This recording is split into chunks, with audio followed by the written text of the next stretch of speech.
مسجد اقصی میں تمام انبیاء علیہم السلام موجود ہیں. اللہ اکبر. حضور علیہ الصلوۃ والسلام تشریف لائے تو جبریل امین نے خود اذان پڑھی. اذان پڑھنے کے بعد پھر اقامت کہی. اب سارے لوگ کھڑے تھے لیکن انہوں نے حضور کو ہاتھ سے پکڑ کے مصلی پہ کھڑا کیا. اللہ اکبر. دیکھو بہت سارے لوگ ہوں، ایک متعین امام ہو تو وہ تو مصلی پہ کھڑا ہوگا ہی ہوگا. اب آپ سارے لوگ آئے ہیں تو میں نماز پڑھا دوں تو میں تو پڑھاؤں گا ہی پڑھاؤں گا. یہ تو کوئی کمال نہیں نا. کمال تو بنتا جب سارے علماء ہوں، پھر پتہ چلتا ہے کون مصلی پہ کھڑا ہوتا ہے. اب سارے ہی نبی ہیں. اللہ اکبر. ان میں نوح نجی اللہ بھی ہیں، ان میں موسیٰ کلیم اللہ بھی ہیں، ان میں عیسیٰ روح اللہ بھی ہیں، آدم صفی اللہ بھی ہیں، حضرت یوسف علیہ السلام بھی چراغ حسن لیے کھڑے ہیں. صفیں بنی ہوئی ہیں. اب پتہ چلے گا نا مصلی پہ کون کھڑا ہوتا ہے. فقہی اصول کیا ہے؟ مصلی پہ احق بالامام عالمہم بالسنہ. جو جب سارے لوگ پڑھے لکھے ہوں تو پھر امامت کے مصلی پہ کون کھڑا ہوگا؟ ہمارا فقہی اصول یہ ہے کہ جو سب سے بڑا عالم ہوگا وہ مصلی پہ کھڑا ہوگا. تو پھر جب سارے نبی کھڑے تھے اور وَعَلَّمَ آدَمَ الْأَسْمَاءَ كُلَّهَا کا تاج بھی سر پہ رکھے ہوئے تھے، لیکن مصلی پہ حضور آئے. اس بات کا اعلان ہے صف انبیاء میں سب سے بڑا عالم ہے تو آمنہ کا لال ہے. اچھا سارے اگر عالم ہوں تو پھر امامت کا حقدار کون ہوگا؟ ثم اورعہم، جو سب سے متقی زیادہ ہو وہ مصلی پہ کھڑا ہوگا. اللہ اکبر.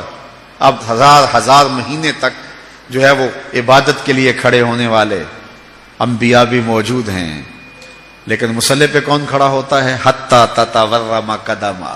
وہ محبوب کہ جب وہ مصلی پہ کھڑا ہوتا ہے رب کہتا ہے چادر اوڑھنے والے محبوب ساری رات جاگا نہ کر، کبھی سو بھی لیا کر.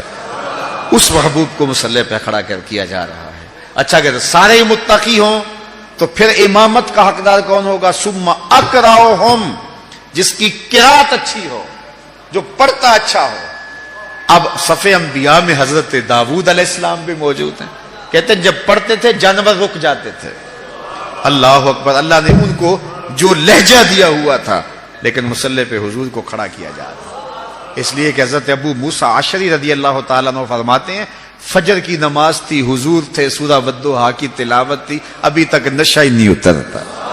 اچھا اگر سارے ہی قاری ہوں تو پھر امامت کا حقدار کون ہے؟ ثم احسنہم وجہا، جو سب سے سونا ہو وہ مصلی پہ آئے گا. اب یوسف بھی صفوں میں کھڑے ہیں علیہ السلام، انبیاء بھی صفوں میں کھڑے ہیں، وجیہ اللہ بھی صفوں میں کھڑے ہیں، ہر نبی اللہ کا سونا ہوا ہے، لیکن حضور مصلی پہ کھڑے ہیں. حضرت یوسف کو اعتراض نہیں ہوتا. وہ جانتے ہیں میں حسین ہوں تو یہ آسن ہے، میں جمیل ہوں تو یہ اجمل ہیں، میرا حسن ان کے حسن کا پرتاؤ ہے. تو اس لیے حضور مصلی پہ کھڑے ہیں. اچھا یہاں ایک بات اور بتاؤں گا اگر آپ کی توجہ ہو. یہ جو میں نے آپ کے سامنے ضابطہ بیان کیا ہے یہ استحبابی ضابطہ ہے. اس کے برعکس بھی ہو جائے تو نماز ہو جائے گی. بڑا سونا جمیل حسین پیچھے کھڑا ہو اور کالے رنگ کا جو ہے وہ نقوش بھی خوبصورت نہیں ہے آگے کھڑا ہو تو نماز ہو جائے گی، کوئی حرج نہیں ہے. اچھا قاری پیچھے کھڑا ہو، کم درجے کا قاری مصلی پہ کھڑا ہو، نماز ہو جائے گی. بڑا پڑھا لکھا عالم دین پیچھے کھڑا ہو، کم درجے کا عالم آگے کھڑا ہو، نماز پھر بھی ہو جائے گی. انتہائی تہجد گزار شب زندہ دار پیچھے کھڑا ہو لیکن آگے کھڑے ہونے والا تہجد گزار نہیں بھی ہے لیکن متقی ہے، پھر بھی نماز ہو جائے گی. یہ استحبابی ہے کہ یہ ترجیح ہونی چاہیے، لیکن اس کے برعکس بھی ہوگا تو پھر بھی نماز ہو جائے گی، حرج کوئی نہیں. لیکن ایک وصف ایسا ہے، ایک ترجیح ایسی اگر وہ نہیں ہوگی تو نماز ہی نہیں ہوگی. اور وہ کیا ہے؟ جنسی تفوق. اس کی ایک مثال میں آپ کے سامنے رکھتا ہوں.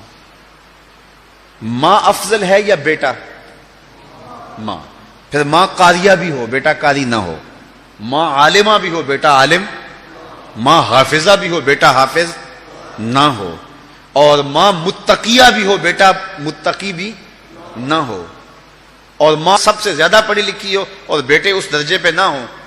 اور پھر ماں ہونے کے ناطے سے شرف بھی ہے. اب گھر میں بیٹے کوئی ماں کے پاؤں دبا رہا تھا، کوئی ماں کے کندھے دبا رہا تھا، کوئی ہاتھ چوم رہا تھا، چلتے چلتے اذان ہو گئی، باہر شدید بارش ہو رہی تھی، پروگرام بن گیا گھر میں نماز پڑھا لیں۔ مصلی پہ کون کھڑا ہوگا؟ ماں یا کوئی بیٹا؟ افضل کون ہے؟ ماں۔ قاریہ بڑی کون ہے؟ عالمہ بڑی کون ہے؟ لیکن پھر ماں کو مصلی پہ ہونا چاہیے۔